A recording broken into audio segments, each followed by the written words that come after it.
Square root of 1 plus cos theta by 1 minus cos theta equal to cosecant theta plus cot theta என்பதை நிரூபிக்கவும். Square root of 1 plus cos theta by 1 minus cos theta equal to cosecant theta plus cot theta என்பதை நிரூபிக்கவும். Okay, first left side இருக்கிறத பார்க்கிறோம். left side என்ன சமம் இருக்குது? Square root of 1 plus cos theta by 1 minus cos theta. பகுதியில எத்தனை உறுப்பு இருக்குது?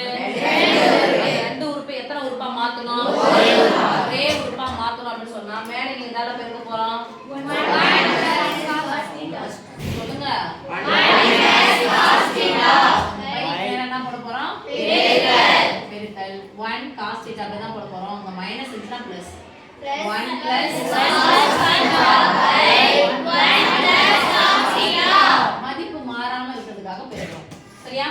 இப்போ மதிப்பு மாறாம இருக்கிறதுக்காக பெருக்கியாச்சு. அதனால குறுக்கு பார்த்து என்ன பண்ண கூடாது? கேன்சல் பண்ண கூடாது. கேன்சல் பண்ண முடியாது. கேன்சல் பண்ணவும் கூடாது. பார்க்கவும் வேணாம். சரியா? Miss 1 plus cos theta 1 plus cos theta cancel பண்ணலாம் மிஸ்னா திருப்பி தான் வரும். 1 plus cos theta by 1 minus cos theta தான வரும். என்ன பண்ண போறோம்? நேரா பெருக்க போறோம். என்ன பண்ண போறோம்? நேரா பெருக்க போறோம். என்ன பண்ண போறோம்? நேரா பெருக்க போறோம். ஸ்கொயர் ரூட் ஆஃப் போட்டுக்கோங்க. நேரா பெருக்கலாமா? 1 plus cos theta 1 plus cos theta எத்தனை முறை வந்துக்குது? 2. அப்போ 2 * 2 என்னன்னு சொல்லுவோம்? 2 ஸ்கொயர். 1 plus cos theta 2 முறை வந்திருக்குனா 1 plus cos theta the whole square. 1 plus cos theta the whole square. 2 times வந்துக்குது. 2 உறுப்பா இருக்கு. அதனால the whole square by இப்பங்க பாருங்க a minus b into a plus b formula. அப்போ 1 1 2 முறை வந்துச்சு. cos 2 முறை வந்துச்சு. ஃபார்முலா என்னது? a minus b into a plus b formula என்னது? a square minus b square. a square minus b square. a square 1 square எத்தனை முறை போட்டாலும் 1 minus cos square theta. cos square theta square root of 1 plus cos theta whole square by 1 இருக்குது cos square இருக்குது. எது இல்ல? sin square theta.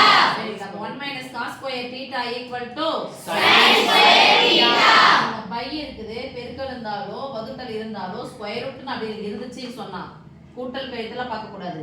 வகுத்தலுக்கும் பெருக்கலுக்கும் இருந்துச்சு அப்படின்னு சொன்னா ஸ்கொயர் ரூட் இருந்துச்சுன்னா இந்த தொகுதிக்கும் இந்த ஸ்கொயர் ரூட் சொன்னா பகுதிக்கும் ஸ்கொயர் ரூட் சொந்தம். அப்ப தன்னை எடுத்துடலாமா? இந்த ஸ்கொயர் தான் இருக்குது. அந்த square root cancel square root cancel. மீதி ரிமைனிங் என்ன இருக்கு பாருங்க. 1 plus cos theta by sin theta. இப்போ பகுதியில ஒரே உறுப்பு ஆயிடுச்சு. தொகுதியில எத்தனை உறுப்பு இருக்கு? 2 உறுப்பு. அப்ப நடுவுல பிளஸோ மைனஸோ இருந்துச்சுன்னா இந்த sin theta ஆனது 1க்கு சொந்தம் cos theta சொந்தம். ஈக்குவல் டு போட்டுக்கலாமா? Yes miss. 1 by sin theta பிரிச்சு சொல்லுங்க. 1 by sin theta plus cos theta by sin theta. சொல்ல மாட்டீங்களே? cos theta by sin theta.